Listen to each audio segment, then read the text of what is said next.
यहाँ का सबसे फेमस मटन और चावल, तो भैया कितने में खिला रहे हैं? 200। तो लगा दीजिए एक प्लेट। तो सबसे पहले क्या आ जाएगा? चावल। कौन सा चावल है ये? बांसकाठी है। अच्छा, बासमती चावल है। फुल प्लेट दे रहे हैं या हाफ प्लेट? फुल। अच्छा, तो अब अगला क्या आ जाएगा? अब मटन आएगा इसमें। तो सबसे पहले कौन सा पीस आ गया ये? हड्डी वाला है। अच्छा, हड्डी वाला, ठीक है। उसके बाद? उसके बाद जॉइंट हड्डी है। अच्छा, जॉइंट हड्डी है।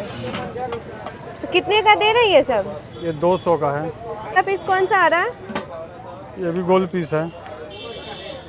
अच्छा घुटना वाला हुआ। अच्छा, घुटना वाला। अब कौन सा पीस डाले भैया? हड्डी वाला गोल पीस है। अच्छा, गोल पीस है। साथ में ग्रेवी भी दे रहे हैं? हाँ, ग्रेवी। खाने के लिए कहाँ आना पड़ेगा? रेस्ट्री चौक, खादी भंडार के सामने। अच्छा, कहाँ पे पड़ता है ये? ये गोगरी जमालपुर हुआ। अच्छा, गोगरी जमालपुर।